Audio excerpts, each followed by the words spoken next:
안녕하세요, 토마스 선생님. 네, 안녕하세요.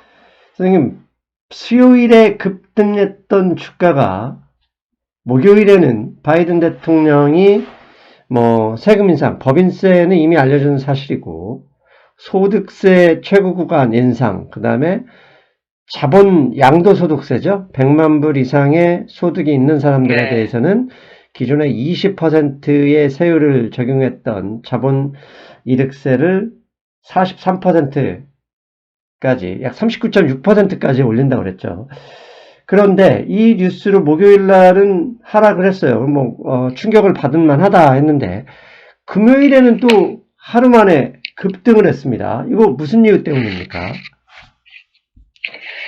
네, 목요일 날 때 아마 시간이 미국, 뉴욕 증시 기준으로 아마 오후 3시쯤 됐을까요? 뭐 그 정도 됐는데, 진짜 평화롭게 증시가 차근차근 잘 올라가고 있었어요. 그래서 이제 저도 이제 우리, 투자 그 회원들에게 우리는 주로 이제 그 지수 있잖아요. 네. 다우존스, 나스닥 지수, 뭐 SM 지수 ETF 스윙을 상당히 많이 하거든요. 그래서 네. 스윙이 그 매도 그 포인트를 이제 조금만 더 가면 되는 거야. 뭐 한 7포인트만 S&P가 더 올라가면 우리가 거기서 수익을 취하자 했는데 웬걸 4,185 S&P로 거기를 이제 수익 취하려고 그랬는데 4,178인가? 거기서 그 뉴스가 터진 거예요, 그게. 자본 이득세 40% 인상한다고. 그래갖고 이제 우리는 진짜 간발의 차이로 수익을 못 챙기고 와장창 무너졌죠.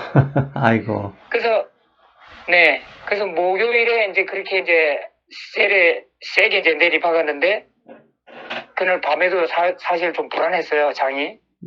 불안했는데, 이제 금요일 날 장이죠. 금요일 날 장. 일본에서 그 PMI가 잘 나왔다고 이제 그 경제 그 지표가 발표됐고, 그 다음 금요일 날 새벽에 영국하고 유럽에서도 PMI, 뭐 제조업, 서비스업, 예. 이쪽에 지표들이 잘 나왔다고 해갖고, 미국의 그 증시가 더 이상 겁을 먹지 않고, 그래도 아침 그 정규장 오픈하기 전에는 거의 플랫, 그 올라가지도 않고 내려가지도 않는 거의 플랫으로 이제 돼 있었죠. 그래갖고 이제 정규장을 시작했는데, 뭐 조금 상승으로 이제 시작을 하긴 했는데, 10시쯤에 미국의 PMI, 뭐라죠, 마켓, 예. 마켓, 지수라고 그랬는데, 예. 네, 이제 생산자와 서비스업, 구매 관리자 지표, 그것이 사상 최고로 잘 나왔어요. 이것이. 그래갖고 10시부터 증시가 탄력받고 올라가기 시작하는데 엄청나게 올라갔죠. 그래서 금요일에 하락했던 부분을 완전히 메꾼 상태로 이제 금요일 날 장을 마감했죠. 근데 목요일 날에 자본 이득세 세금 인상, 거기에 대한 충격을 완전히 극복하게 된 이제 첫 번째 이유는, 이제 미국을 비롯한 세계 각국 주요 나라에서 경제 지표가 잘 나왔다는 거, 그것도 있었고, 두 번째로는 하룻밤을 지나면서 월가에서 찬찬히 분석해 보니까 이 자본 이득세 40% 인상, 이게 그렇게 겁낼 것이 아니다 하는 게 이제 결론이 나온 거예요. 예. 그러면서 이제 그 이후로서, 물론 자본 이득세 세금 인상하는 거는 바이든 대통령의 대통령 공약 사항이었어요. 예. 좀 이제 거의 20%에서 40%로 올리는 거니까 완전히 더블로 이제 올려갖고 이제 좀 충격을 먹었던 건데, 월가의 전문가들이 분석해 보니까 그래봤자 이게 연 인컴, 이게 자본 소득으로 100만 불 이상 올리는 사람들이 한해서만 이렇게 세금을 떼겠다는 거거든요. 그래서 보니까 월가에서 미국 전체 주식 비중에서 약 한 25%만이 100만 불 이상 고소득자에 이분들이 갖고 있는 주식에 해당하고, 그 다음에 역사적으로 세금 인상, 이 소득세 인상, 거기에 그 역사적인 흐름을 보니까 그 잠시 하루 이틀은 충격받았을지 몰라도 그 이후에는 아무런 일도 없었다. 증시 흐름에는 아무 영향이 없었다. 이제 그런 역사적인 이제 기록도 있고, 그 다음에 이게 이 자본이득세 그 세금 인상이 사실은 경제적으로는 별 이게 관련이 없다 이렇게 이제 보는 거예요. 그래서 결국은 이제 바이든 대통령 민주당 정권이 부자들의 돈을 일부 띄어갖고 서민들에게 이렇게 자본 그 소득 이동을 네. 시키는 거거든요. 그래서 결국 그 안에 돈이 있는 거죠. 그래서 이제 큰 이제 그 시각으로 볼 때 이것이 뭐 주가나 경제나 큰 영향은 없다. 이제 이렇게 되고, 그 다음에 또 하나, 이 자본소득세 40% 인상을 과연 의회를 통과할 수 있을까? 그렇죠. 여기다 이제 회의론이 또 부각하는 거죠. 예. 그래서 골드만삭스는 이거는 40%는 얼토당토 않고 한 20%, 28% 정도 거기서 절충하지 않겠는가. 그 다음에 이것이 당장의 법률안으로 채택되기까지는 상당히 시간이 걸려서 어쩌면 올해 후반, 내년 초에 가서야 법안으로 통과될 수 있다. 이제 이런 거. 그래서 뭐 당면한 문제가 아니다. 이런. 그래서 목요일 날 밤에 그 오후에 충격받았던 것이 이제 금요일 날 완전히 극복돼서 이제 이 세금 인상 이 공포는 거의 사라진 듯한 그런 형국입니다. 지금 이제 미국 시간으로 목요일입니다. 한국으로는 금요일 새벽인데, 미국 시간으로 목요일 날 나왔던 뉴스가 보면 이미 법인세는 20에서 28%로 인상한다는 얘기는 오랫동안 나왔던 얘기고, 그 다음에 소득세 최고 구간을 37%에서 39.6% 이것도 나왔던 얘기인데, 앞에서 말씀하신 것처럼 주식 양도소득세죠. 결국은 양도 차익에 대한 과세를 미국은 20%, 한국은 이게 현재 없습니다. 한국은 이 주식 매매 차익에 대한 양도소득세는 없는데 이게 그래요? 2023년부터 15%, 16.5%를 도입을 하는 예정이거든요. 그런데 이제 말씀하신 것처럼 시장이 놀랐던 것은 20%를 39.6%로 2배 가까이 상향한다. 이러면 주식시장이 위축되지 않겠느냐라고 하면서 급락을 한 건데, 말씀하신 것처럼 UBS가 이제 미국 시간으로 금요일에, 한국 시간 이제 토요일 새벽에 분석한 걸 보면, 전체 미국 주식시장에서 100만 불 이상의 소득을 넘기는 이 양도소득세를 작년 기준으로 볼 때 적용하는 현재 주식 투자자는 25%의 하나고, 그렇게 넘는 숫자이긴 하는데 퇴직계좌에 대해서는 양도소득세가 미국에서는 부과되지 않잖아요. IRP 같은 경우. 네네. 그런 것을 감안했을 때 별 문제가 없을 것이다. 이렇게 분석을 했더라고요. 또 하나, 미국 시간으로 목요일에 이제 공화당이 이 민주당 바이든 대통령이 2.2조 달러의 인프라 이 투자안에 대해서 수정안을 냈는데, 이 수정안 금액이 5,680억 달러입니다. 거의 4분의 1도 안 되는 수준을 제한한 건데, 골드만삭스나 다른 회사 볼 때 기존의 그쪽에서는 이제 법인세도 28%가 아니라 25%에서 합의될 것이고, 그런데 인프라 투자가 4분의 1 수준으로 공화당 제한한다는 얘기는 한마디로 민주당이 얘기하는 모든 것을 다 반대하겠다는 의미로 이 20%에서 40%를 올리는 것 자체가 불가능할 것이다 라는 분석이 나왔더라고요. 이 월가도 당연히 그렇게 예상하고 있다 이렇게 볼 수 있겠죠. 네네. 그래서 그 자본소득세 인상에 대한 그 불안감은 일단은 좀 많이 이제 거의 뭐 없어질 정도로 많이 누그러진 거는 사실인데, 그러나 이제 앞으로 상존하는 불안감은 이제 조금 있어요. 그게 뭐냐면은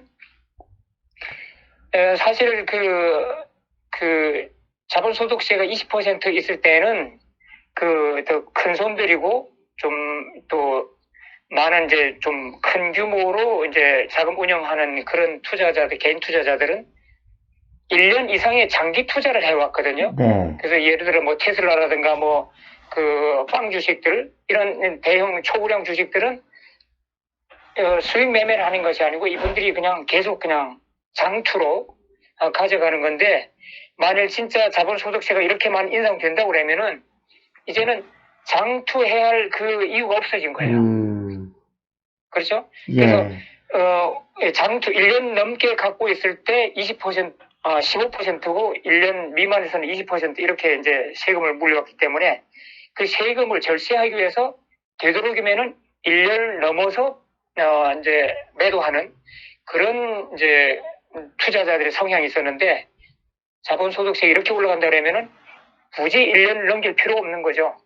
그래서 앞으로는 그 개별 주식이든 어떤 그 인덱스 지수든 거의 누가 봐도 거의 고점이다 생각하면은 이걸 장투로 1년을 넘겨서 가져가는 게 아니고 그때마다 수익을 취하려고 할 것이다 이거죠.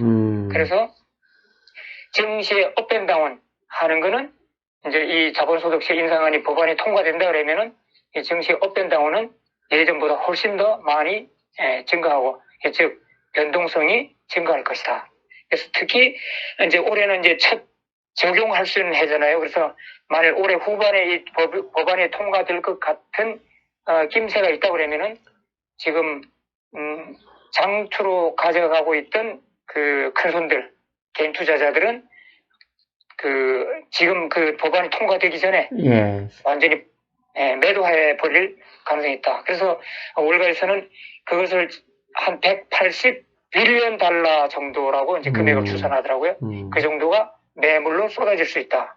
그래서 이것이 이제 상존하는 이제 증시의 공포감으로 이제 남아 있을 수 있죠.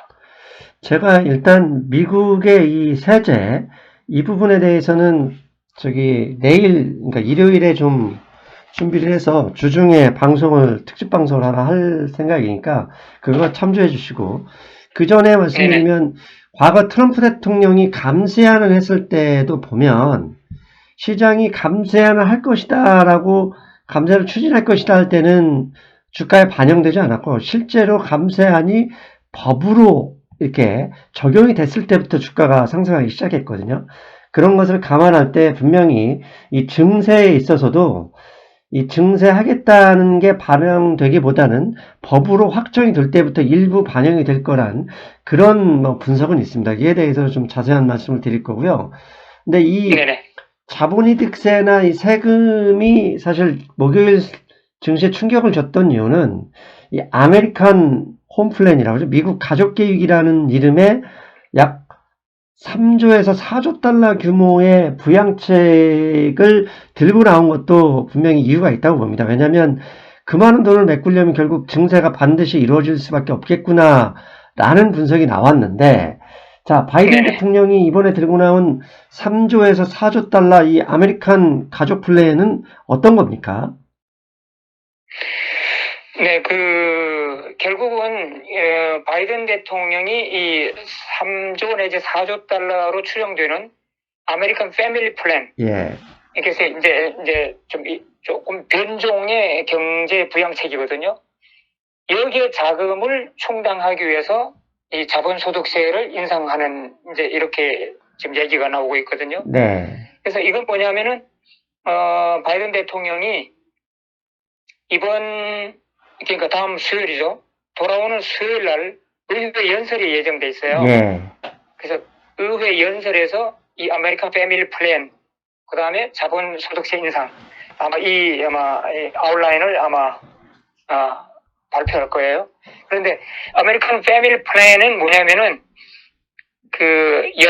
부부 합산 연간 소득이 8만 불 미만 가정에게 월 1,000달러 정도 현금을 지급하는 것과, 그 다음에 그런 서민 자녀들의 온라인 교육, 그 다음에 이제 헬스케어, 이런 것을 이제 지원한다고 그래요.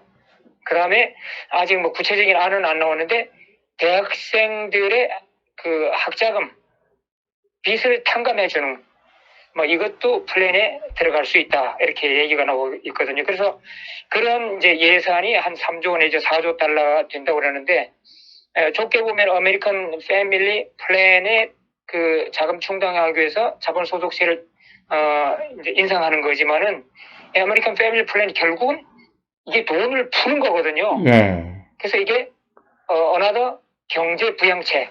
그래서 금요일에 증시가 강하게 상승했던 것도 이 지금까지 그 경제 부양책 계속 돈을 풀어왔는데 또 다른 이제 3조 4조 달러짜리 경제 부양책이 온다.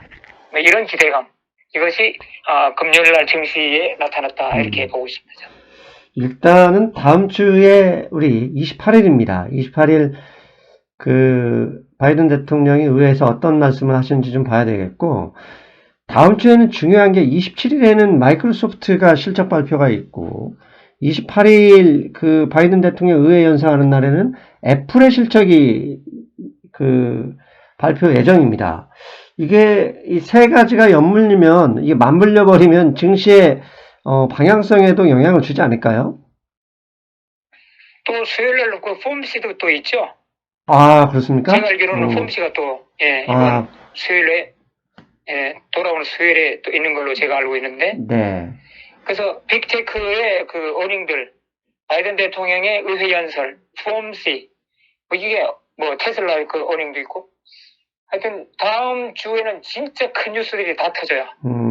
그래서 이것이 이제 증시의 이제 방향성을 좌우할 수 있는데 결국은 아메리칸 패밀리 플랜 이건 이미 이제 호재로 나온 거고 결국은 제가 볼 땐 빅테크의 어닝이 증시 방향을 결정할 것이다. 그리고 보거든요. 폼시라가 뭐 지금까지 해왔던 말 그대로 할 것으로 저는 예상하고요.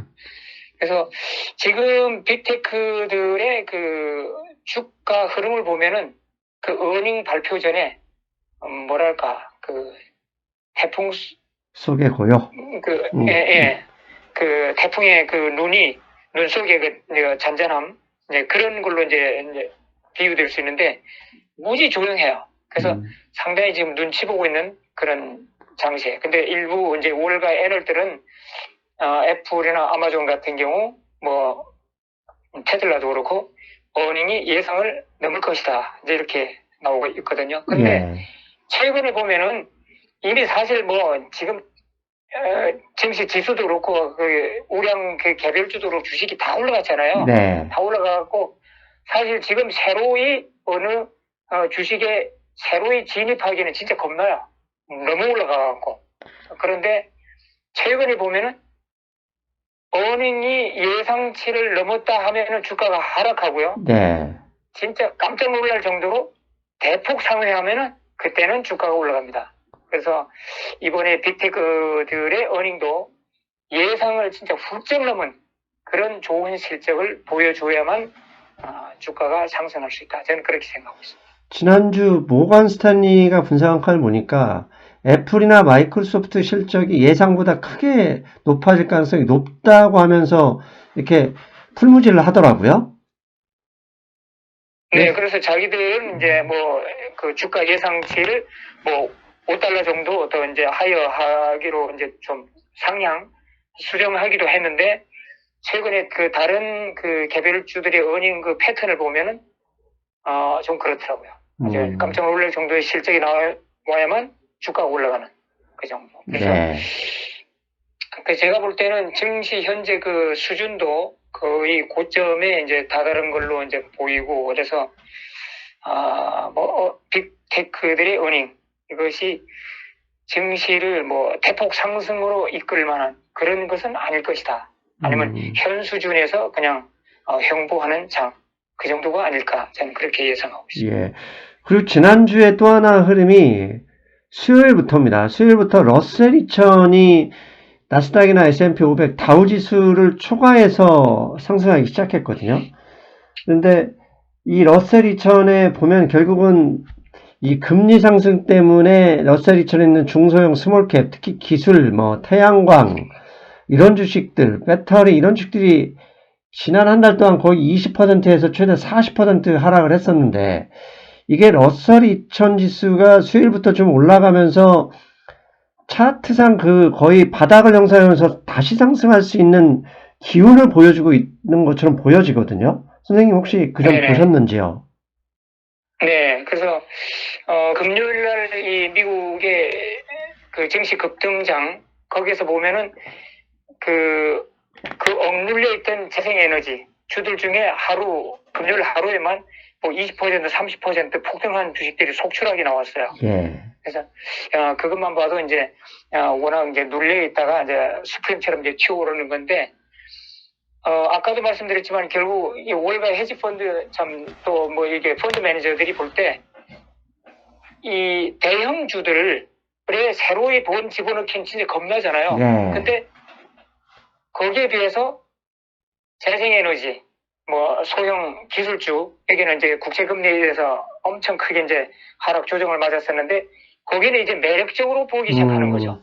그래서 그 월가의 펀드 매니저들은 이제 주기적으로 그 섹터 로테이션 하잖아요. 예. 그래서 제가 볼 때는 그 러셀 지수, 그다음 재생에너지, 소형 기술주 이런 쪽으로 섹터 로테이션을 가고 있다. 저는 그렇게 보고 있습니다. 그래서 그다음에 이제 그 바이든 대통령이 수요일 날에 2030년까지 미국의 탄소 배출을 50% 줄이겠다. 이걸 발표했어요. 기후정상회의가 있었죠. 예. 네네네. 그래서 그것이 재생에너지 쪽으로 관심을 확 끌 수 있는 하나의 동기가 됐다. 저는 그렇게 보는데, 이제 그때 때 맞추어서, 그 재생에너지가 올라가기 시작했죠. 그래서 재생에너지에서 이제 가장 대표적인 ETF가 태양광의 탄이 있고요. 네. 그 다음 전기 배터리 쪽에 QCLN이 있잖아요. LIT도 그 있고, 두 개를, 예. 네. ICLN도 있고, ICLN도 QCLN도 있고. 있고요, 예. 네네.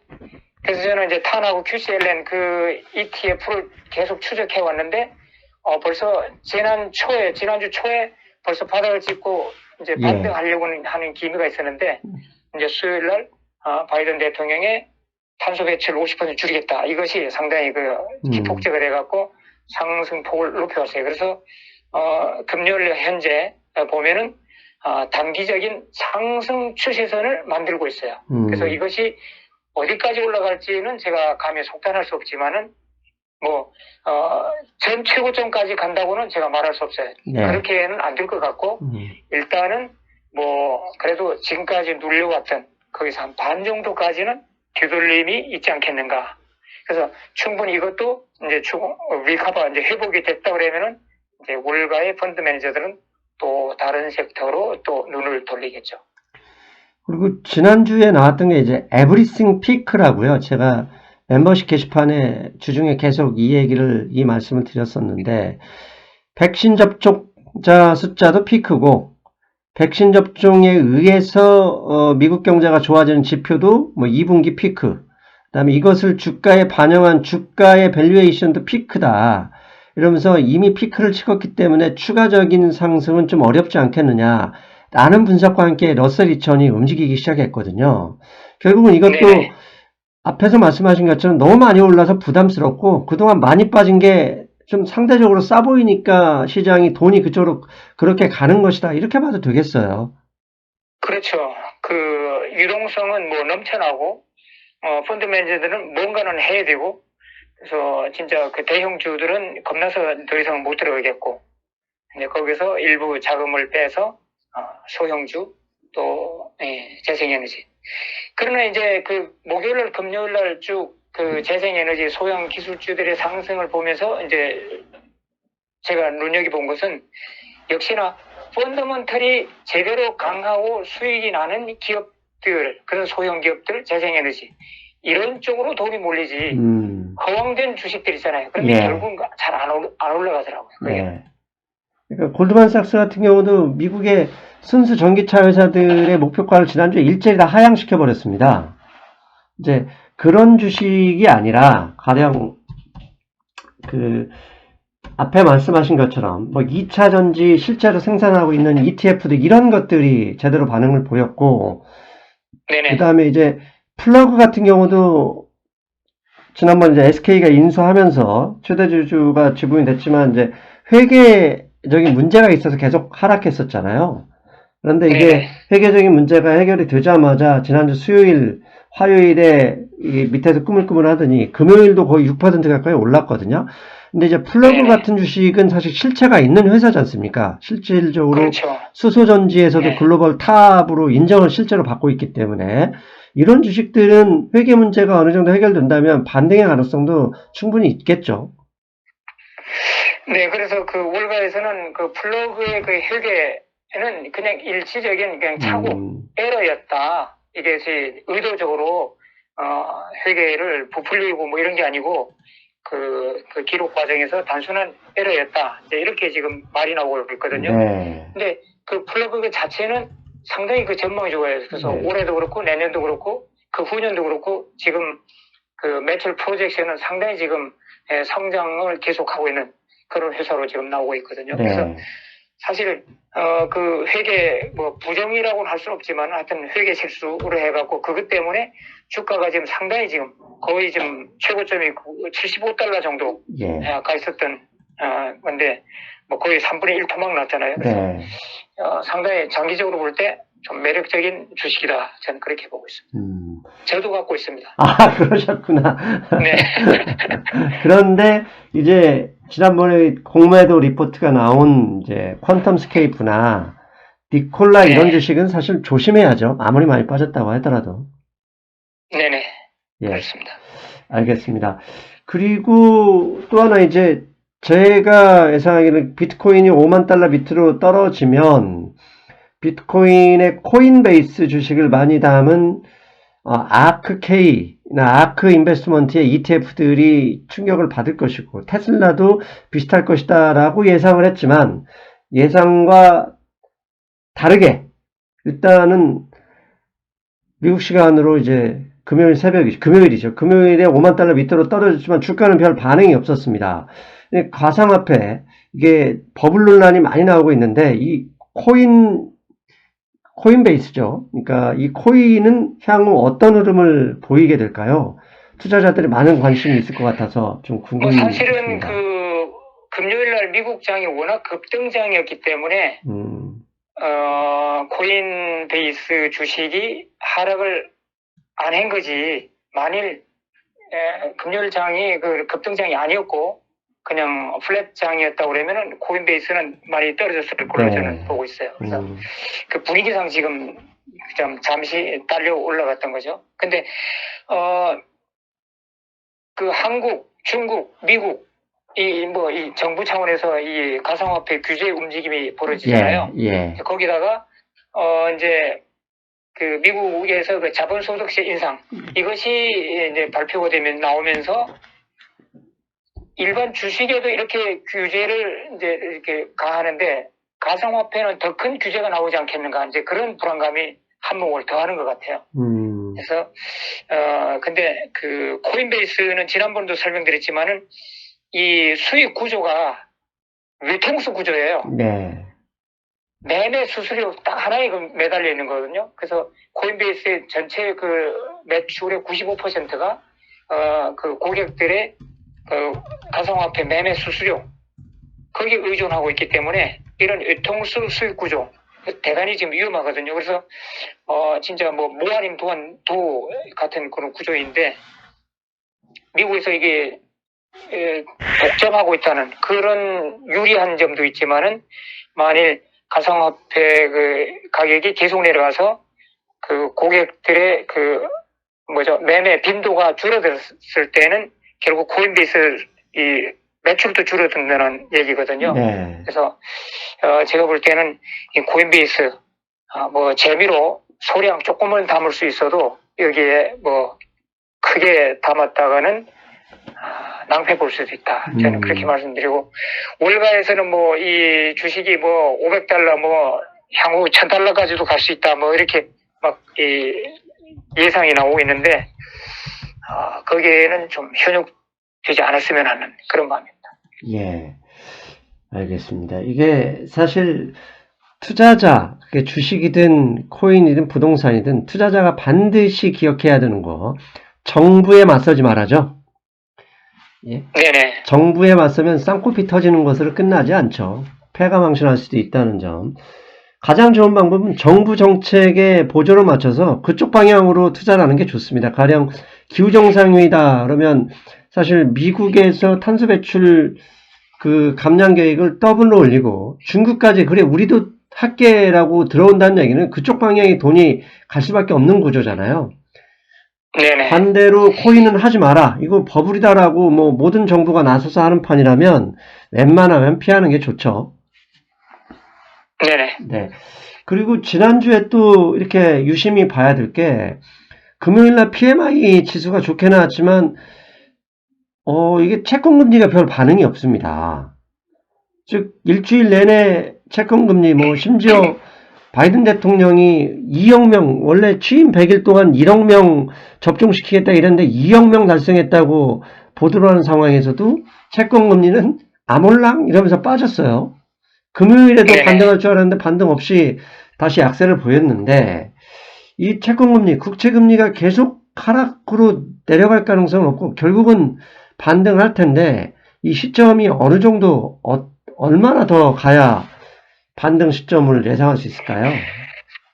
네, 최근에 그 미국 채금리가 하향 안정세에 있는 것은 이제 거기에 제가 볼 때는 이제 이 유럽이나 영국이나 일본 뭐 이렇게 글로벌하게 좀 보았을 때 네, 미국 외 다른 그 주요 경제 그 블록에서도 강한 경제 회복세가 지금 나타나고 있거든요. 네, 그래서 미국의 국채 금리와 이제 유럽의 국채 금리 또 일본의 국채 금리 이렇게 스프레드라고 그러잖아요. 이 스프레드가 줄어들고 있어요. 예, 그래서 그런 데 대한 이제 하향 안정세.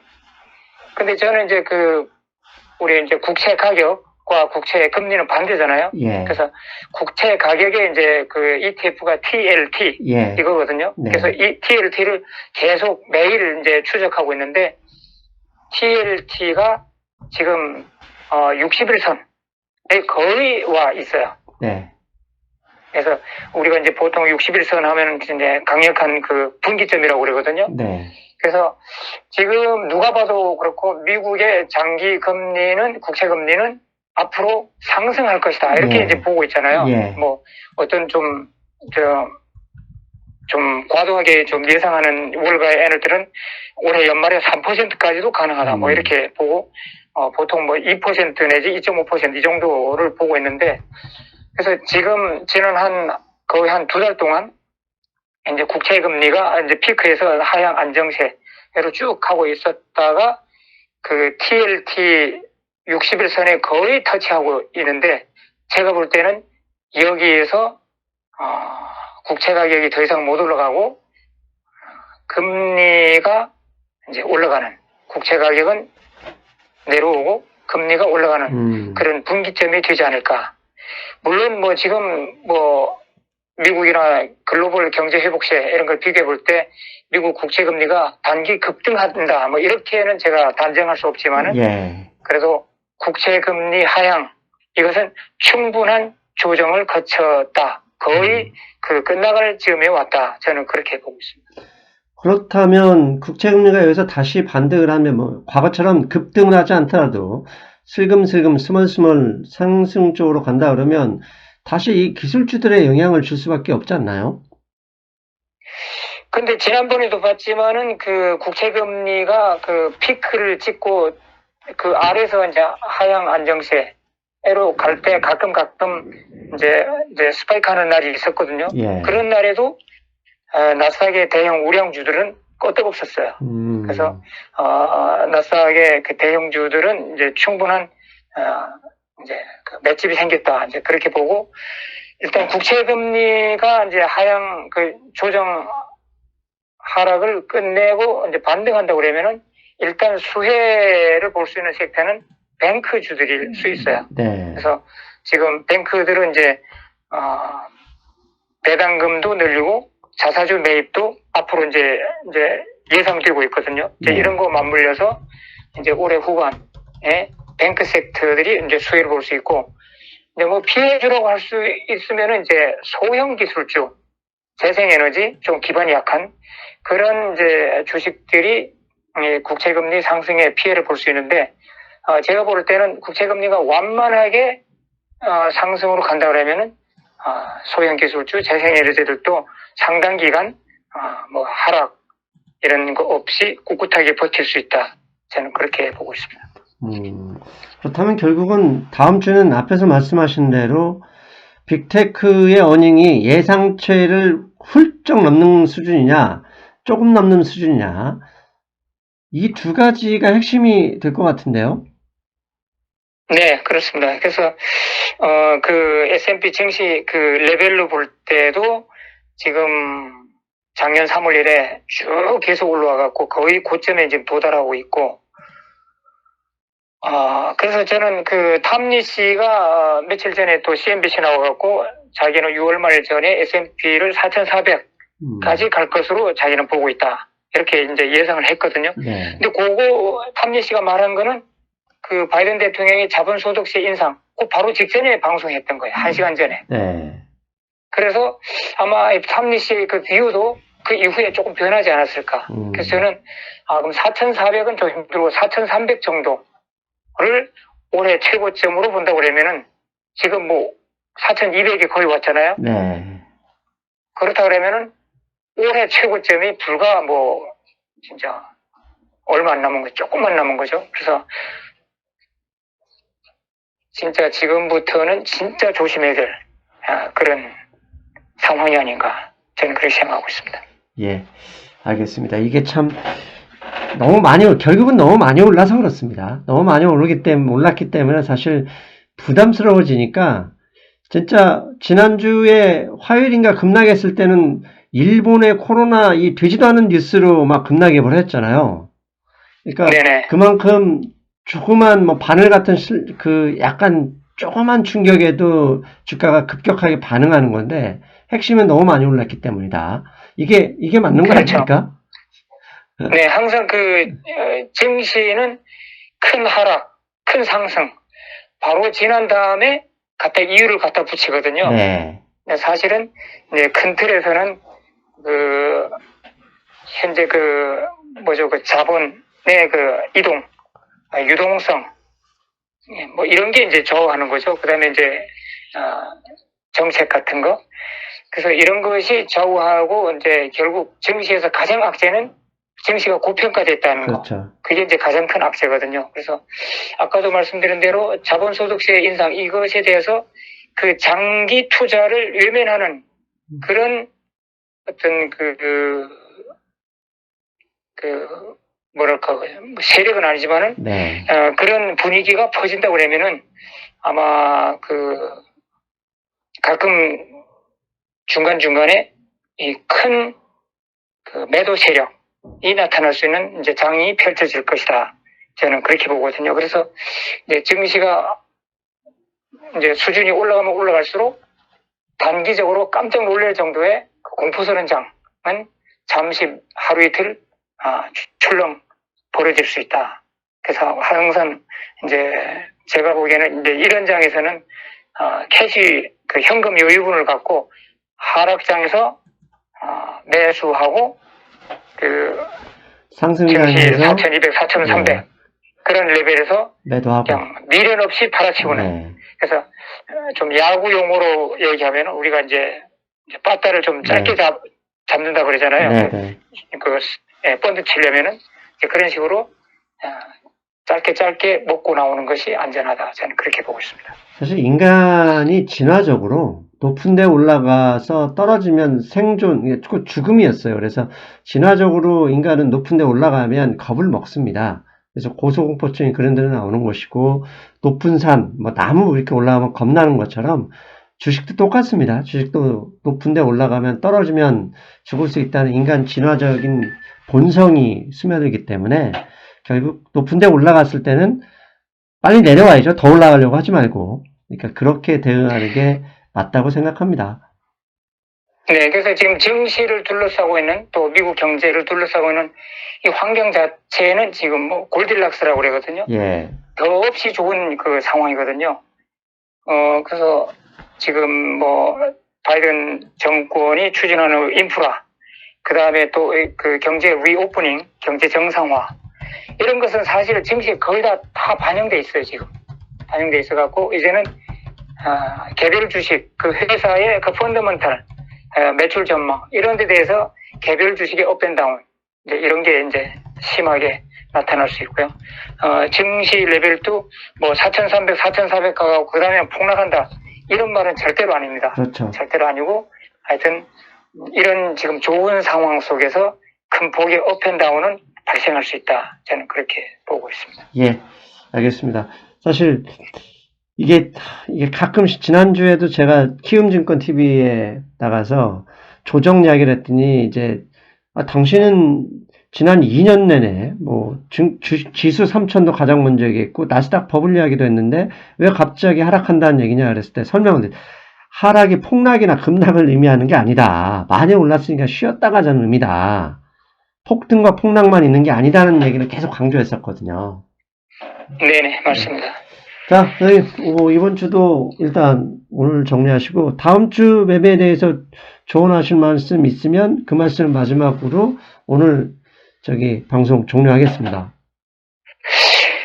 결국은 이제 다음 주 증시 방향, 또 우리 개인 투자자들의 가장 큰 관심은 이제 빅테크 어닝이거든요. 네. 그래서 그 어닝 발표 직전에 만일 주가가 올라가면은 거기서 수익 취하고 나오는 게 안전하다. 저는 그렇게 생각하고요. 예. 어닝 발표 전에 주가가 많이 내려가면은 오히려 미리 내려갔던 것이 어닝 발표 후에 보상으로 주가가 상승할 수도 있죠. 이제 그런 좀 반대적인 시각을 갖고 있으면 좋을 것 같아요. 그게 좀 더 안전할 것 같다는 생각입니다. 사실 금요일에 이미 올랐기 때문에 저는 월요일 이제 멤버십 시황에서 아침에 올리겠지만 금요일에 오른 것을 가지고 있다면 월요일에 일부 좀 팔자 이렇게 말씀드리려고요. 네네. 예, 저도 지금 오늘 금요일 장에서 이제 일부 매도는 안 했거든요. 네. 그래서 월요일 날 일부 매도할 그런 생각을 갖고 있습니다.